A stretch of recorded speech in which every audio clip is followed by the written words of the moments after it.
So in early January 2023 I applied for and was accepted to join GuildRock SMP.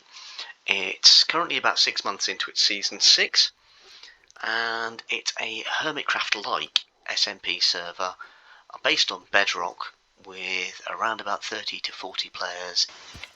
So after being whitelisted I arrived here at spawn, where I went straight away to go and avail myself of some of the lovely gear that was available to us, and to meet our lovely resident shulker, Frank. And shortly after that I was met by Barnster and Tanya, who are going to be acting as my tour guides, and as well Lady Edith, who was coming back to the server after a break, so needed a bit of a refresh on what had gone on.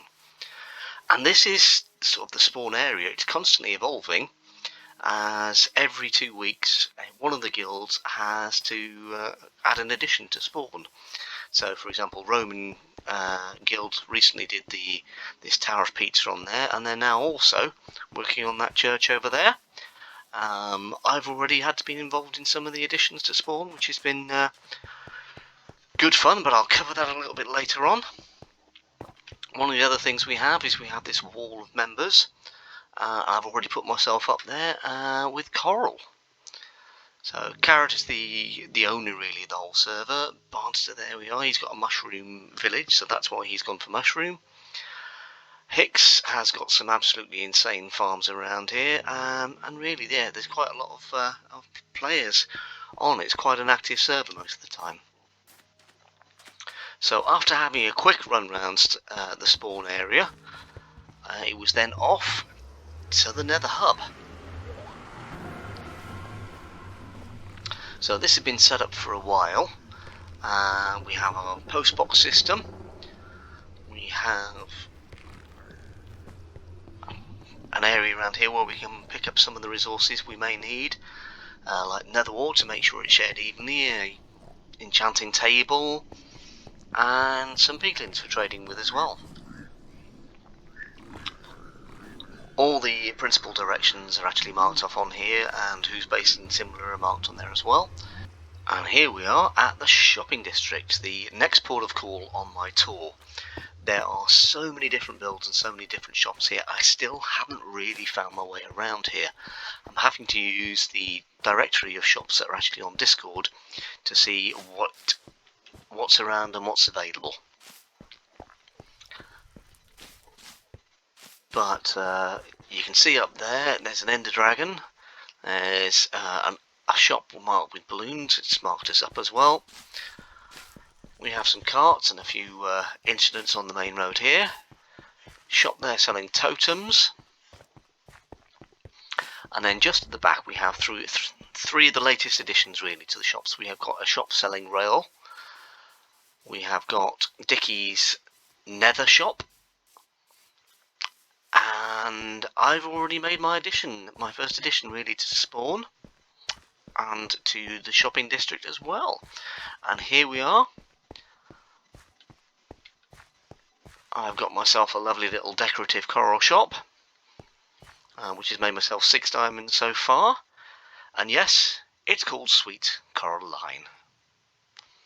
So there's a load more things going on here, like games, like a escape room type cubes, a pumpkin building competition that happened in Halloween up there, and we had a quick blitz around really some of the more pertinent shops here, like where to buy a lighter, where to play football, and just a little bit north of spawn they have their Winter Wonderland area as well.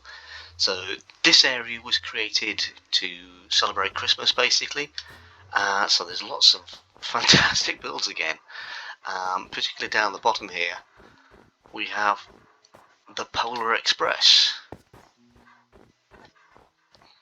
and a train station as well.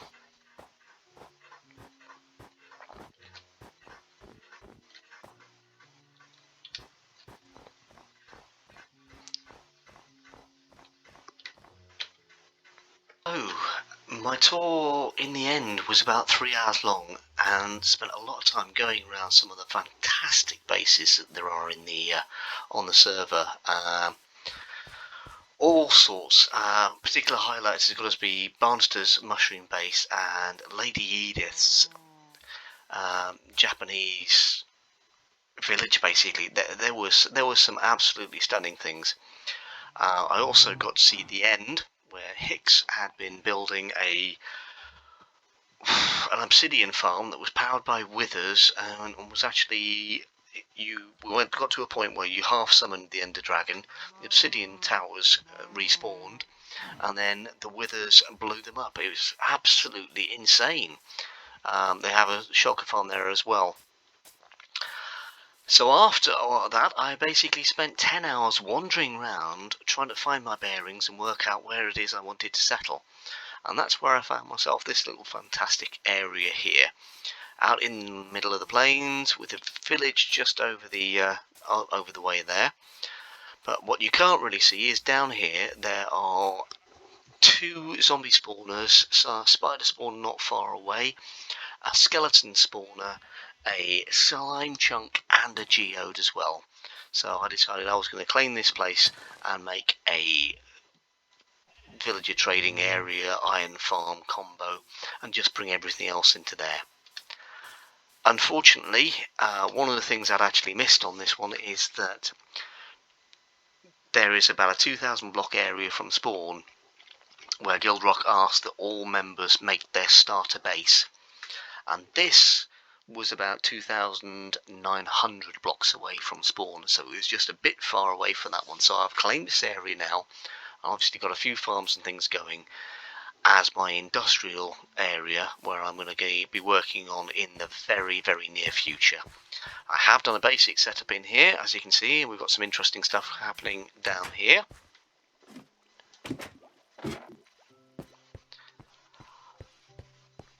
This bit leads from the skeleton spawner, so basically all those chests are collecting all the arrows and the bones for me on there, so I have a source of bone meal from that. Here is a coral farm. It's not in war motion as you might normally expect, but it still works. So that's basically powered by sitting in the rail on the minecart, and every time it passes over one of these detector rails, it triggers off a bone meal dispenser into there. I might just show you that in a moment. But that is actually powered by this hopper line into those dispensers there from this kelp farm. This is effectively what you do is you flip that on there and it actually automatically updates the kelp, so it grows incredibly fast into those chests, straight into those composters, and it pretty much keeps up with me running my coral farm.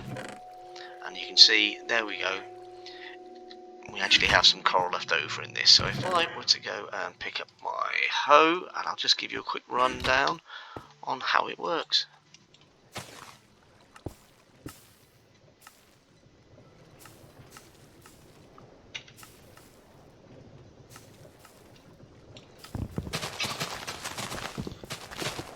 As you can see, coral's growing there.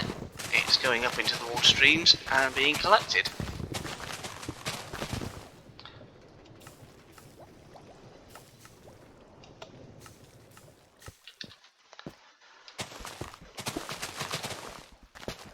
Not massively fast or efficient, but it did allow me to actually get a farm built up that no one else was selling before.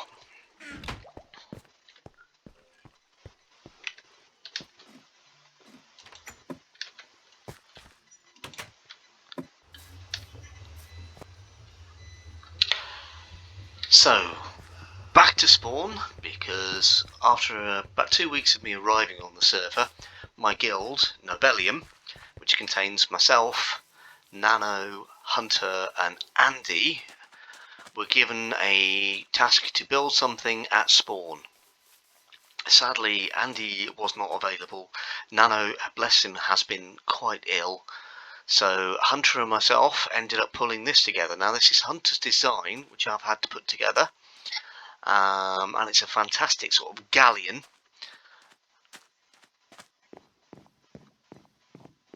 Which I built mainly based on his design. Sadly, because I was going from a world download and having to print off loads and loads of pictures, I've made a few tweaks that I've had to change it on the way. But Hunter's come back, fixed what he can, and then added a load of additional bits and pieces like these fantastic cannons and all these extra details at the end. And I love the fact you get a really great view of what's around here from this spot here. But the main reason we wanted this was it was meant to be a sort of an exploring galleon, because we had a map made, and this was painstaking to create. It is the whole 2,000 blocks from spawn area that I was talking about. So here we are. There is the shopping district. There is a pathway leading to spawn, so that little green dot there on that one is exactly where this boat is. And you can see the Winter Wonderland somewhere up around here. And you can also see where there's some of the bases really starting to really show. There's not a lot that you can see on this scale, because each map is about 1,000 blocks each, unless you're particularly looking at BSP's base over here. So around the time just before I'd really got started on this one, I'd managed to find myself a little place to settle, but I hadn't really worked on any builds at the moment. I'm over here on the map. So I found a place to settle, just on the border really of the 2,000 blocks, and made my way there, and eventually got myself settled up with this nether tunnel. And before we go and show my base, I just want to say that it's been a fantastic opportunity for me, starting on this server, to really realise what type of player I am and what my strengths and weaknesses are, what I really wanted to stretch and push myself on in this season. Now, I am effectively a speedrunner. My skills are particularly best for getting serious farms going with the minimum amount of time and effort and materials. So really, day 2, day 3 we've got villagers and we've got diamond armor. On the first trip out to the nether we can actually get a shulker farm up and running straight away.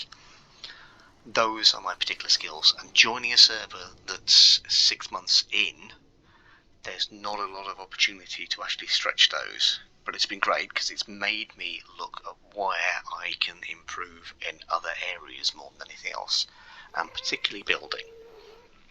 So I'm afraid I've stuck to a palette of mossy cobblestone, and spruce, because I settled in a spruce taiga.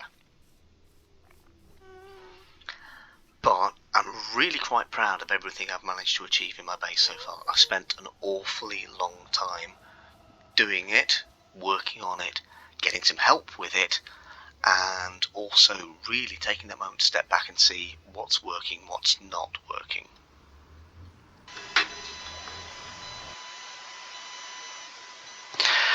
So I settled in this spruce taiga, and like I say, I spent a long time actually just making this area my own, constantly looking and seeing, is this right, is this working out? So I built myself a little boat and a little jetty.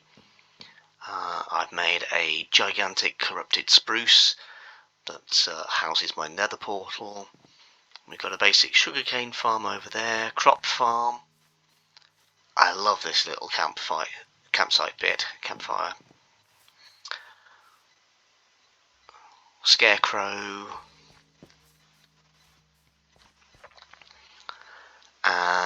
Looks like a little vineyard that's massively inspired by mythical sausage. Obviously we've got our pumpkin melon farms and our honey farm as well.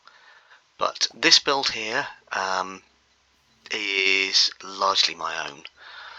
I have had a lot of help from my friend Jay, who initially started working on a build that was done by Minecraft Fantasy Builds, a Minecraft fantasy house, but we've tried turning it into something a bit more realistic. But you can clearly see its parentage in the windows in particular, which are the strongest part, I think. I'll give you a proper tour around the house in a moment. But out the back here we've clearly got our small holding where we've got our chicken coop and we've got our animal pens. and similar, and we have a little mine at the back there and a few other crops and similar around here.